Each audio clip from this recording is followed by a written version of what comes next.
Dear aspirants. So இன்னைக்கு நியூஸ்ல முக்கியமான டாபிக்ஸா எது ரொம்ப முக்கியமா இருக்கோ அதை மட்டும் எடுத்து நம்ம கரண்ட் அஃபேர்ஸ்ல கொடுத்துட்டு இருக்கிறோம். ஸோ அதுல ஃபர்ஸ்ட் இன்னைக்கான டாபிக்ஸ் என்னென்ன இருக்க போகுதுன்னா, ஆரவல்லி மவுண்டன்ஸ் பத்தி, H1B விசா பத்தி, பங்களாதேஷ்ல நடக்கிற மைனாரிட்டிஸ்க்கு ஆப்போசிட்டா நடக்கிற வயலன்ஸை பத்தி. ஸோ இந்த மாதிரி முக்கியமான நியூஸ்லாம் பார்க்க போறோம். ஸோ நியூஸ் உள்ள போகலாம். ஃபர்ஸ்ட் அதுக்கு முன்னாடி நம்ம இன்ஸ்டியூட்ல கரண்ட் அஃபேர்ஸ் பேட்ச் போயிட்டு இருக்கு. 100 hours of class, complete material, test, both the prelims and mains wise test எல்லாமே கொடுப்போம். இந்த நம்பருக்கு கால் பண்ணி என்ரோல் பண்ணிக்கோங்க. 70 to 80% ஆஃப் கொஸ்டின் கன்ஃபார்ம் வரும். ஸோ அந்த இதில் கால் பண்ணி என்ரோல் பண்ணிக்கோங்க இந்த நம்பருக்கு. First news, Bangladesh killings a grave concern, India condemns the violence against the minorities. So ஆக்சுவலா இப்போ பங்களாதேஷ்ல நடந்துட்டு இருக்கிற ஒரு இன்டரிம் கவர்மெண்ட், ஆக்சுவலா எலெக்டட் கவர்மெண்ட் இல்ல, ஒரு இன்டரிம் கவர்மெண்ட் முகமது யூனிஸ் அப்படிங்கிற ஒரு தலைமையில் நடந்துட்டு இருக்கு. அந்த கவர்மெண்ட் பொறுப்பெடுத்ததுக்கு அப்புறம் மைனாரிட்டிஸ், ரிலீஜியஸ் மைனாரிட்டிஸா இருக்கிற ஹிந்துஸுக்கு ஆப்போசிட்டா பல கில்லிங்ஸ் நடந்துட்டு இருக்குது. அன்ரெக்கார்டட் கில்லிங்ஸ் அவ்வளோ இருக்கு. ஸோ ரெகுலரா வயலன்ஸ் நடந்துகிட்டே இருக்கு. It actually affects India. ஏன்னா இந்தியாவில் மெஜாரிட்டியா இருக்கிறது ஹிந்துஸ், மைனாரிட்டியா இருக்கிறது முஸ்லிம்ஸ். ஸோ இது ரெண்டு நாட்டோட ரிலேஷன்ஸை ஒரு அஃபெக்ட் பண்றது மட்டும் இல்லாம, அங்க ஆக்சுவலா அந்த அந்த கூட்டத்துக்கு இடையில இந்தியாவுக்கு ஆப்போசிட்டா வந்து ஸ்லோகன்ஸ் எழுப்புறாங்க. ஸோ நமக்கு ஒரு கன்சர்ன். ஏன்னா பங்களாதேஷ் மாதிரியான ஒரு நெய்பர் கண்ட்ரி, ஆக்சுவலா அந்த கண்ட்ரி உருவாகிறதுக்கு காரணமே நம்ம தான். 1971 ஈஸ்ட் பாகிஸ்தானா இருந்த ஒரு பங்களாதேஷ் தனியா ஒரு நாடா உருவாக்குறதுக்கு காரணமே நம்ம இந்தியா தான். ஸோ கண்டிப்பா நம்ம அதை பத்தி படிக்கணும். நியூஸ் உள்ள போகலாம். So first actually against violence against minorities வந்து டாக்குமெண்டட் இன்சிடென்ட் 2900 இன்சிடென்ட். ஸோ ரொம்ப high. 2900 incident against Hindus, Christians and Buddhist. ஹிந்துஸுக்கு மட்டும் இல்ல, ஹிந்துஸ், கிறிஸ்டியன்ஸ் அண்ட் புத்திஸ்ட் எல்லாருக்கும். ரீசன்ட் கில்லிங்ஸ் ரெண்டு பேரு, தீபு சந்திரதாஸ் அண்ட் அம்ரித் மண்டல், இந்த ரெண்டு பேரோட வீடியோ, கில்லிங்ஸ் வீடியோ வந்து வைரல் ஆயிடுச்சு. ஸோ ஆட்டோமேட்டிக்கா அந்த ரிலீஜன் சார்ந்த மெஜாரிட்டியான இந்து ரிலீஜன்ஸ் சார்ந்த இந்தியாவில் ஏகப்பட்ட ஸ்லோகன்ஸ், ஏகப்பட்ட ப்ரொட்டஸ்ட் நடக்க ஆரம்பிச்சது. ஓகேவா? அடுத்து இந்தியாவோட கீ டிமாண்ட்ஸ். இந்த சூழ்நிலையில இந்தியாவோட கீ டிமாண்ட் என்னவா இருக்கு அப்படின்னா, ஆக்சுவலா இந்த இன்டரிம் கவர்மெண்ட் பதவி இருக்கிறதுக்கு அப்புறம் தான் இந்த பிரச்சனை. ஆக்சுவல் எலெக்ஷன் கண்டிப்பா கண்டக்ட் பண்ணணும். அந்த எலெக்ஷன்ல எந்த ஒரு பார்ட்டிசிபேட், எந்த ஒரு கேண்டிடேட்டுக்கும் எந்த ஒரு பார்ட்டிக்கும் எந்த ஒரு தடையும் இல்லாம எலெக்ஷன் நடக்கணும். இந்த ரெண்டு கீ டிமாண்ட்ஸை இந்தியா வந்து வச்சிருக்காங்க. ஸோ நம்ம இந்தியாவுக்கும் பங்களாதேஷுக்குமான உறவு பல பல நூற்றாண்டா, பல மில்லியன்ஸ், பல தௌசண்ட்ஸ் ஆஃப் இயர்ஸாவே இருக்கு. ஆக்சுவலா பங்களாதேஷ் அப்படிங்கிற ஒரு நாடு 1971 ஆரம்பிச்சது. 1947 பார்ட்டிஷன் ஆகுள்ள ஈஸ்ட் பாகிஸ்தானா பிரியுது. அதுக்கு முன்னாடியில இருந்து பல கிங்டம்ஸ் வந்து அது ஒருங்கிணைந்த இந்தியாவில், Indian subcontinent as a part of இந்தியாவா தான் அது ரூல் பண்ணப்பட்டிருக்கு. ஸோ நம்ம இந்தியாவோட ஒரு பார்ட் தான் before partition, like a brother state. So historical ஆங்கிள்லையும் நம்ம இந்தியா பங்களாதேஷோட ரிலேஷன்ஷிப்பு, கவர்னன்ஸு, கல்ச்சுரல் டைஸு எல்லாத்தையுமே பார்க்கணும். கொஸ்டின் வர வாய்ப்பு அதிகம். ஃபர்ஸ்ட் ஏன்ஷியன்ட் பீரியட்ல ஆக்சுவலா அந்த பங்களாதேஷ் அப்படிங்கிறது, இப்ப இருக்கிற பங்களாதேஷ், ஆக்சுவலா இப்ப இருக்கிற பங்களாதேஷ் பாத்தீங்கன்னா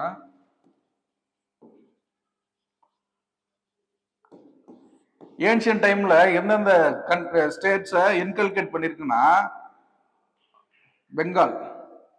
ஏன்ஷியன் டைம்ல பங்களாதேஷ்ல இருந்து பெங்கால். அந்த பெங்கால் எந்தெந்த ஏரியாவை இன்கல்கேட் பண்ணிருக்குன்னா, இப்ப இருக்கிற பங்களாதேஷ், வெஸ்ட் பெங்கால், ஒடிஷா,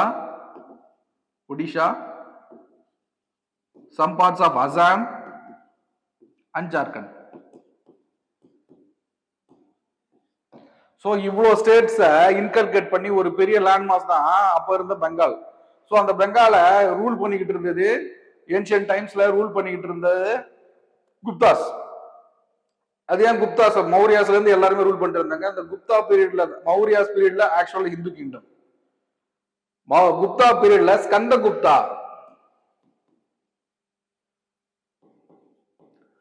ஸ்கந்தகுப்தா இவருது குப்தா. இந்த ஸ்கந்தகுப்தா கிங் பீரியட்ல தான் ஆக்சுவலா புத்திசம்ல இருந்து ஹிந்துயிசமுக்கு சேஞ்ச் ஆகுது. ஸோ அந்த பெங்காலுங்கிற ஒரு ரீஜியன், இப்ப இருக்கிற வெஸ்ட் பெங்காலா இருக்கட்டும், பங்களாதேஷா இருக்கட்டும், ஒரு சிங்கிள் ரிலீஜியனா ஃபாலோ அந்த டைம்ல ஃபாலோ பண்ணிட்டு இருந்தது. ஃபர்ஸ்ட் ஆக்சுவலா Buddhism, over the terms Skandagupta டைம்ல ஹிந்துசமுக்கு சேஞ்ச் ஆகுது. அப்புறம் மிடிவல் ஏராவில தான் என்ன ஆகுதுன்னா சுஃபிசம் உள்ள வருது, இஸ்லாம் உள்ள வருது. ஸோ சுஃபிசம் உள்ள வந்து ரிலிஜியஸ் ப்ளூரலிசம் அந்த இடத்துல ஹேப்பன் ஆயிடுது. ரிலிஜியஸ் ப்ளூரலிசம்னா the same time Islam follow பண்றவங்களும் இருந்தாங்க, ஹிந்துசம் ஃபாலோ பண்றவங்களும் இருந்தாங்க, புத்திசம் ஃபாலோ பண்றவங்களும் இருந்தாங்க. ஓகேவா? அப்புறம் கலோனியல் பீரியட்ல ரினைசன்ஸ் இந்த இடத்துல ரினைசன்ஸ் ராஜாராம் மோகன் ராய், ரவீந்திரநாத் தாகூர் மாதிரியான ஆட்களை நம்ம ஏன் சொல்றோம்னா, ரிஃபார்மர்ஸ் ஏன் சொல்றோம் அப்படின்னா, இந்த டைம்ல பிரிட்டிஷ் எராவில் ஆக்சுவலா இந்த ரிலீஜியஸ் பேஸ்டு தாட்ஸை தாண்டி ரிஃபார்ம் மூவ்மெண்ட்ஸ் நடந்துச்சு. ஸோ அந்த ரிலீஜியனுக்கு அவ்வளவா ப்ரிஃபரன்ஸ் அப்போ கொடுக்கல இது பிரிட்டிஷ் எராவில்.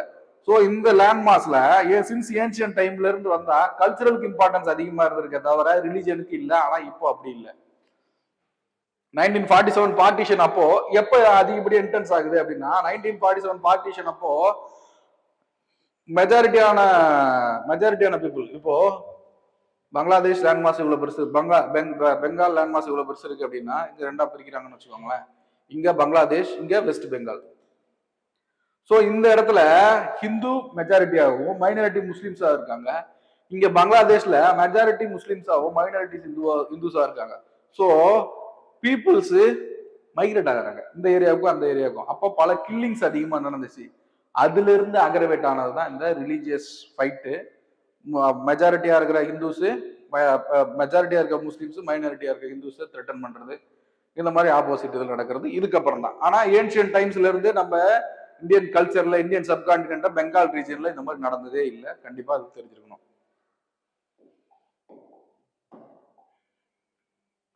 தாகூர்ஸ் என்டியூரிங், இதுல ஒரு ஹாட்ஸ்பாட், ஒரு கண்டிப்பா நம்ம படிக்க வேண்டிய ஒரு ஆள்னா ரவீந்திரநாத் தாகூர் தான்.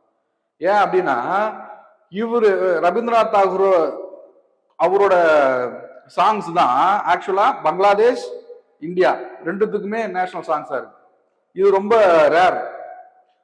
பெங்கால்ல இருந்த ஒரு ஆள், ஒரு போயட், அந்த போயட்டோட சாங் 2 நாடுக்கு இருக்கிறது இதுதான் ரொம்ப ரேரு, ரொம்ப இம்பார்ட்டன்டான ஒரு விஷயம். கண்டிப்பா நம்ம கல்ச்சுரல் டைஸ் நமக்கு பங்களாதேஷுக்கு இவ்வளவு இருக்கு. Next contemporary cultural linkage. ஆக்சுவலா பங்களாதேஷ், பெங்கால் அப்படிங்கிற லாங்குவேஜ் வெஸ்ட் பெங்கால்ல ப்ராமினெண்டா இருக்கா, அதே மாதிரி பங்களாதேஷ்லயும் இருக்கு. ஸோ லாங்குவேஜ் டைஸ் நமக்கு அதிகம்.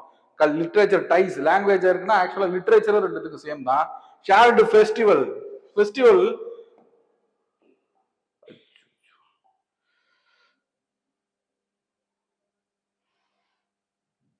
ஷேர்டு ஃபெஸ்டிவல்ல துர்கா பூஜா அப்படிங்கிறது ஒரு ஹிந்து ஃபெஸ்டிவல். ஆக்சுவலா அது பெங்கால்லையும் செலிப்ரேட் பண்றாங்க, வெஸ்ட் பெங்கால்லையும் செலிப்ரேட் பண்றாங்க, பங்களாதேஷ்லயும் வெஸ்ட் பெங்கால்லையும். அந்த போலா போய்ஷ்கா அப்படிங்கிறத இந்த ஃபெஸ்டிவல் என்னன்னா ஒரு harvest festival.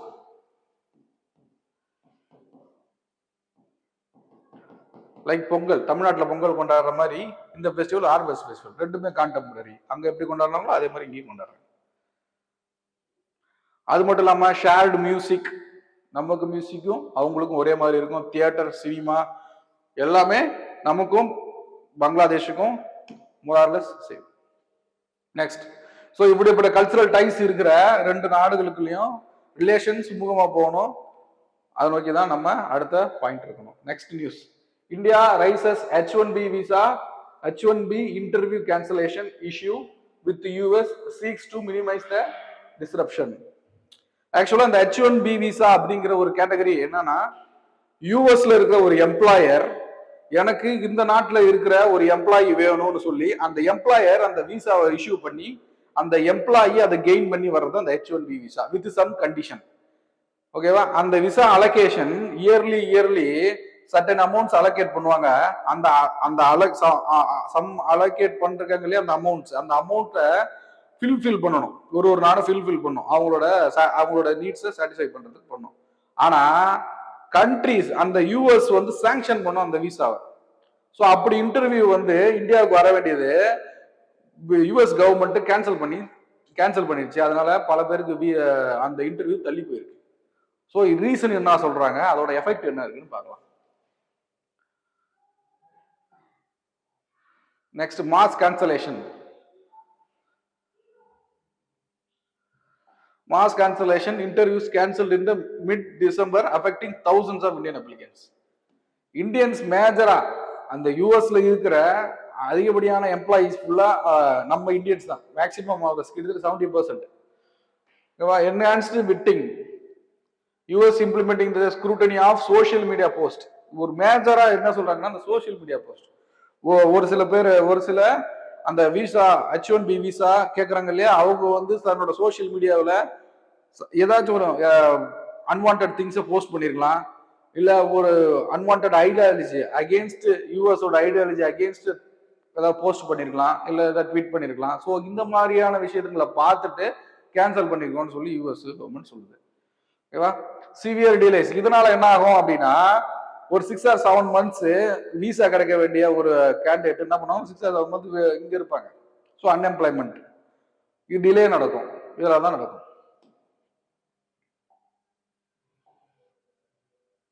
India's diplomatic response. ஆக்சுவலா இந்தியா வந்து இதை ஏத்துக்க முடியல.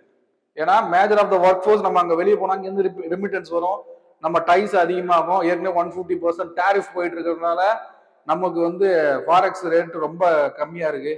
ஸோ இவ்வளோ இஷ்யூ இருக்கு. So we need that H1 visa for our nationals. ஓகேவா? ஸோ அப்போ நியூ டெல்லி வந்து வாஷிங்டனுக்கு கொஞ்சம் இது பண்ணுவாங்க, டைஸை பில்ட் பண்றதுக்கு. ஸோ இந்த இஷ்யூவை ஷார்ட் அவுட் பண்றதுக்கு சம் ரெக்கமெண்டேஷன் எடுத்து வைப்பாங்க in a friendly manner. Next, H1B visa அப்படின்னா என்னன்னு முதல்ல புரிஞ்சுக்கணும். H1B visa visa allowing US employer, US government authorise பண்ணாலும் ஒரு யூஎஸ் எம்ப்ளாயர், ஒரு HCL எடுக்கிறாங்கன்னா HCL தான் employer. It will issue visa openly to the candidates. அவங்க வித் குவாலிஃபிகேஷன் அந்த விசாவை அக்செப்ட் பண்ணணும். And the visa will be taken in ஒரு லாட்ரி மேனர்ல, ரேண்டமா சூஸ் பண்ணுவாங்க. ஆக்சுவலா அந்த விசாக்கு எத்தனை பேர் வேணா அப்ளை பண்ணிக்கலாம், ரேண்டமா சூஸ் பண்ணி தான் எடுப்பாங்க.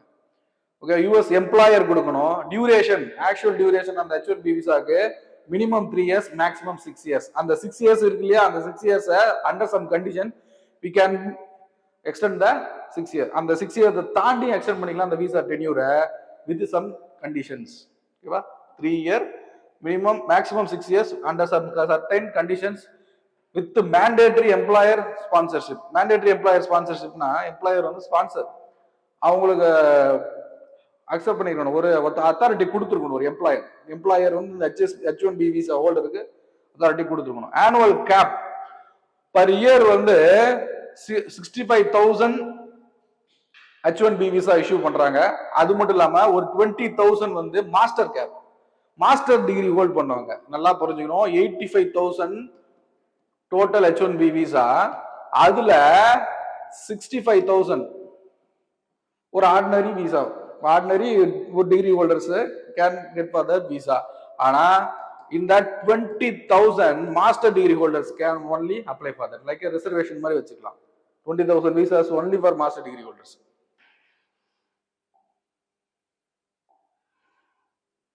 India dominance in H1B visa. India share actually அந்த H1B visa total 85,000 இருக்கு இல்லையா, அதுல 70% of H1B visa claimers யாருன்னா இந்தியன்ஸ் தான். ஓகேவா? பெனிஃபிஷியரிஸ் வந்து H1B visa India. Annual quota 85,000 already explained, maximum 6 years சொல்லி. இந்த முக்கியம் பா, key sectors which are the employees get employment. Key sectors என்னென்ன செக்டார்ஸ்னா IT, tech startups, engineers, medicines, mathematics, architecture and biotechnology. இதெல்லாம் இந்த மாதிரி இந்த செக்டார்ஸ்ல தான் ஆக்சுவலா டெப்ளாய் பண்றாங்க. Next, center failed to define ROLs despite over a year's effort. Supreme Court pressure led to compromise. ஆக்சுவலா இந்த நியூஸோட ஓவர்வியூ என்னன்னா, ஆல்ரெடி ROL ஓட டெஃபினேஷனை சேஞ்ச் பண்ணதுனால நிறைய ப்ரொட்டஸ்டர்ஸ் வந்து came to the ground and ask to stop the அந்த இம்ப்ளிமெண்ட். என்னன்னா 100 மீட்டர்ஸுக்கு அதிகமா இருந்தா, if a mountain if a hill has the height above 100 metres then only it will be considered as a Aravalli அப்படிங்கிற டெஃபினேஷனை யூனியன் கவர்மெண்ட் சுப்ரீம் கோர்ட் வந்து release பண்ணாங்க. So அது தப்புன்னு சொல்லி ப்ரொடெஸ்ட் ஆல்ரெடி போயிட்டு இருக்கு. இப்போ அந்த ஆக்சுவல் டெஃபினேஷனை சுப்ரீம் கோர்ட் வந்து ஆபீசர்ஸுக்கு டிக்டேட் பண்ணிட்டாங்க. அந்த ஆக்சுவல் டெஃபினேஷன் நீங்க எடுத்து கொடுங்க வித் சம் வேறு ஒரு டிபார்ட்மெண்ட் இருக்கு இல்லையா, survey of India, forest survey of India, எல்லா டிபார்ட்மெண்ட்டும் ஒருங்கிணைந்து ஒரு காமன் டெஃபினேஷன் கொடுக்கணும்னு சொல்லி ஆல்ரெடி கொடுத்துட்டாங்க போன வருஷம் 2024ல. ஆனா that authority has failed to give the perfect definition. அதோட எக்ஸ்டென்ஷன் தான் இந்த 100 மீட்டர் இது. ஓகேவா? ஸோ இதுல இருக்க இஷ்யூ கிரிட்டிக்கல் மினரல்ஸுக்கும் ஆரவல்லி ரேஞ்சுக்கும் உள்ள இருக்கிற ரிலேஷன், அதோட கிரிட்டிக்கல் மினரல் அப்படிங்கிற ஒரு முக்கியமான பார்ட்னால தான் இப்போ ஆரவல்லி எக்ஸ்பிளைட் ஆக போகுது. ஸோ அந்த கிரிட்டிக்கல் மினரலோட வேல்யூவேஷன் ஆரவல்லியை பொறுத்த வரைக்கும் எவ்வளோ, இது எல்லாம் பார்க்கணும். ஓகேவா? அதுக்கு முன்னாடி geographical extent. Aravalli range across 4 states. 4 states என்னன்னா பின்னாடி எக்ஸ்பிளைன் பண்ணியிருக்கேன். contested definition protest only hills above 100 meters. இப்போதான் எக்ஸ்பிளைன் பண்ணா.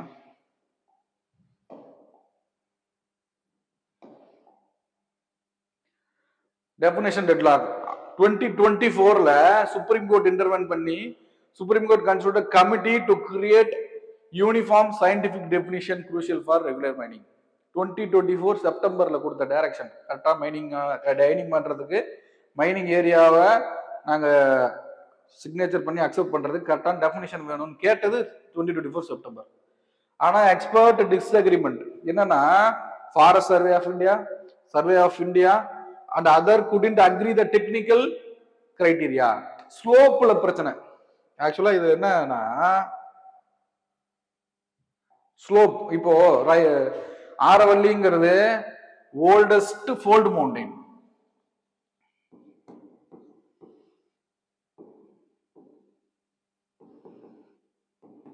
ஓல்டஸ்ட் ஃபோல்ட் மவுண்டைன்னா இந்த மவுண்டைன் ஸ்லோப் இப்படி இல்ல, எரோட் ஆயிடுச்சு. ஃபுல்லா சைடுல ஃபுல்லா எரோட் ஆகி ரொம்ப ஹைட் கம்மியா தான் இருக்கும். ஆக்சுவலா அது ஆவரேஜ் ஹைட்டே பாத்தீங்கன்னா 100க்கு கீழே தான் இருக்கும். கிட்டத்தட்ட 80% to 90% of Aravalli range below 100 metres தான். ஸோ இப்படி இருக்கிற ஒரு சிச்சுவேஷன்ல இந்த இப்படி இருக்கு இல்லைங்களா, இது ஸ்லோப்பா இல்ல எலிவேஷனா, இதுக்குள்ள கொண்டு வர்றதுக்கு இந்த எக்ஸ்போர்ட்டால முடியல. எலிவேஷன் சொல்லி முடிக்கிறதா இல்ல ஸ்லோப்னு சொல்லி முடிக்கிறதா, சம் டெக்னிக்கலா அதை எக்ஸ்பிளைன் பண்றதுக்கு முடியல. இதுதான் இஷ்யூ. ஓகேவா? அடுத்து 2025ல கண்டெம்ட் த்ரெட். ஆகஸ்ட்ல கண்டெம்ட் இந்த ஆபீசர்ஸுக்கு கோர்ட் கண்டெம்ட் இஷ்யூ பண்ணிடுவோம்னு சொல்லி சுப்ரீம் கோர்ட் டைரக்ஷன் கொடுத்துட்டாங்க. ஸோ அதோட நீட்சி தான் இப்ப 100 மீட்டர்ஸுக்கு கம்மியா இருக்கிறதெல்லாம் இட்ஸ் நாட் ஆரவல்லி அப்படின்னு சொல்லி சுப்ரீம் கோர்ட் சொல்லிச்சு. அண்ட் தென் கவர்மெண்ட் வந்து அதுக்கு அடுத்த ஸ்டெப்பா நியூ மைன்ஸ் எதுவுமே டெப்ளாய் பண்ணக்கூடாது, ஆனா ஆல்ரெடி இருக்கிற மைன்ஸ் வந்து யூஸ் பண்ணிக்கலாம் அப்படிங்கிற ஒரு ஸ்டெப்பை இன்னும் எடுத்துட்டாங்க.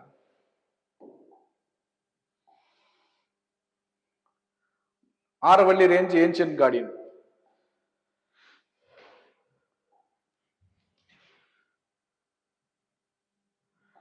Aravalli range oldest fold mountain runs 700 kilometers from Gujarat to Delhi. Gujarat, Rajasthan, Haryana, Delhi இவ்வளோ லென்த்துக்கு இருக்கு கவர்ஸ். ஓகேவா? Delhi.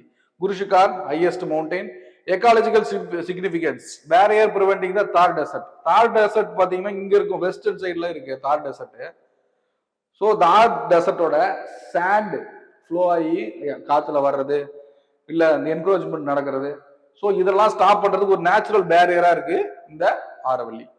Regulate ground water recharge. ஆக்சுவலா இப்போ இந்த டெசர்ட் என்க்ரோச்மெண்ட்டுக்கு பேரியர் அப்படின்னா இங்க கிரவுண்ட் வாட்டர் ரீசார்ஜுக்கு யூஸ்ஃபுல் தான் அர்த்தம். ஓகேவா? Supports river system like Luni, Banas and Sabi. River சிஸ்டத்துக்கு ஸ்டார்டிங் பாயிண்டா இருக்கு. அடுத்தது minerals. Mineral wealth of the Aravalli. முதல்ல மினரல் அப்படிங்கிறது எல்லாமே மினரல் தான், சாண்ட்ல இருந்து எல்லாம் மினரல் தான். ஆனா கிரிட்டிக்கல் மினரல்ஸ் ஒரு கிரைடீரியா பிரிக்கிறாங்க. அந்த கிரிட்டிக்கல் மினரல்ஸ் அப்படின்னா, if a mineral is used for electronic purpose,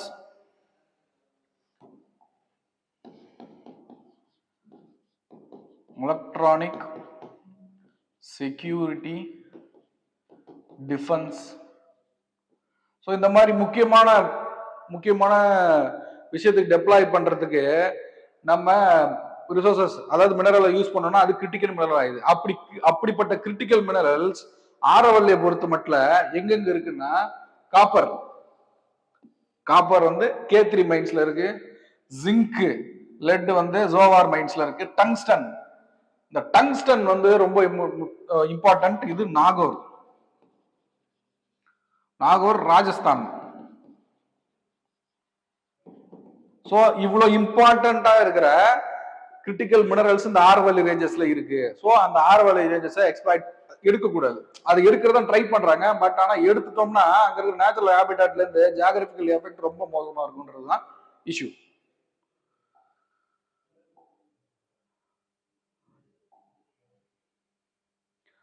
strategic priority, critical minerals இப்ப எக்ஸ்பிளைன் பண்ணியாச்சு. Key applications electric vehicles, solar panels, wind turbines இருக்கு இல்லையா, அதுலயும் யூஸ் பண்றாங்க.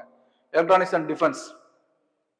இந்தியா 2023 லிஸ்ட் ரிலீஸ் பண்ணிருக்காங்க. அதுல lithium, cobalt, nickel, graphite, rare earth elements, gallium, germanium, vanadium, இதெல்லாம் வந்து கிரிட்டிக்கல் மினரல்ஸ்ல இருக்கிற ஒரு ப்ராமினன்ட் மினரல்ஸ். கிரிட்டிக்கல்லையும் ரொம்ப ப்ராமினன்ட். ஓகேவா?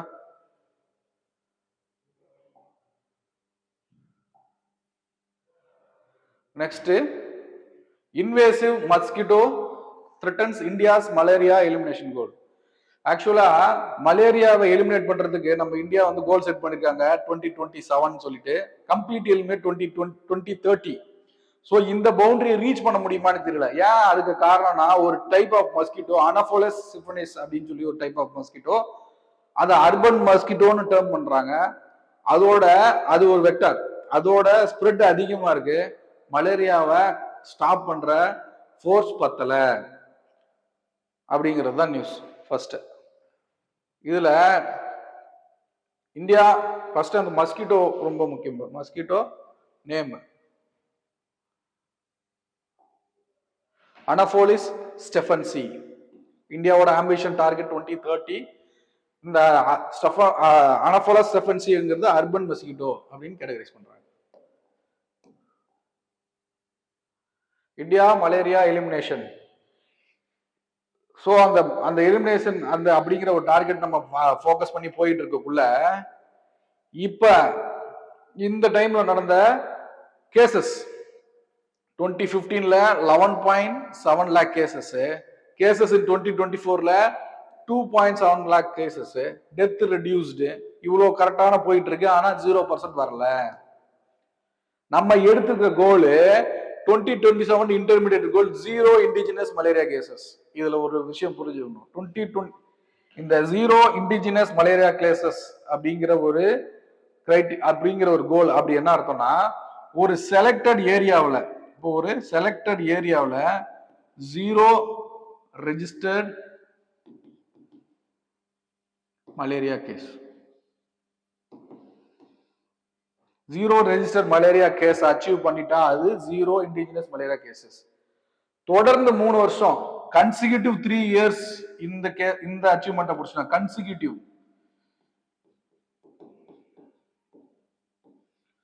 கன்சிக்யூட்டிவா 3 இயர்ஸுக்கு அதே சேம் பிளேஸ்ல 0 இண்டிஜினஸ் மலேரியா கேஸ், அதாவது ஒரு கேஸ் கூட ரெஜிஸ்டர் ஆகல அப்படின்னா கம்ப்ளீட் எலிமினேஷன் நேஷன் வைடு அப்படிங்கிற அந்த கோலை நம்ம ரீச் பண்ணிட்டோம்னு அர்த்தம். ஓகேவா? வித்தியாசம் புரியுதா? 0 இண்டிஜினஸ் கேஸுக்கும் கம்ப்ளீட் மலேரியா எலிமினேஷனுக்கும். Next, anopheles stephensi the urban threat. இது ஏன் அர்பன் இந்த மஸ்கிட்டோ டைப் இருக்கு இல்லையா, அது வந்து பிரீட் பண்றது, அதிகமா டிரான்ஸ்ஃபார்ம் பண்றது, அதிகமா வெக்டார்ஸா பிஹேவ் பண்றது எங்கன்னா அர்பன் ஏரியாஸ்ல தான். thrives in artificial containers, overhead tanks, cement tanks, construction site across the cities. இந்த முக்கியமான ஏரியாவெல்லாம் தண்ணி தேங்குற இடத்தெல்லாம் அதிகப்படியாக காணப்படுது. Night biting behaviour, primary active at நைட்ல தான் அதிகமா ஆக்டிவ்ல இருக்கு. Global concern recently invited African சைட்டிஸ். ஆக்சுவலா இது இந்தியன் சப்கான்டினென்ட், இந்தியாவில் மட்டும் இல்ல, இந்தியா, பாகிஸ்தான், பங்களாதேஷ் இந்த இந்தியன் சப்கான்டினென்ட் ஏரியாவில் இருந்து எவால்வ் ஆனது தான் இந்த அனஃபோலா ஸ்டெஃபனிஸ். ஆக்சுவலா இந்த மஸ்கிட்டோ டிரான்ஸ்ஃபார்ம் ஆகி எப்படியோ போய் ஆப்பிரிக்காவில் இருக்க ஒரு சிட்டிஸையும் இன்வைட் பண்ண ஆரம்பிச்சு. ஸோ அர்பன் மலேரியா அங்கேயும் அதிகமாக ஆரம்பிச்சிருச்சு பிகாஸ் ஆஃப் அனஃபோலஸ் ஸ்டெஃபனிஸ்.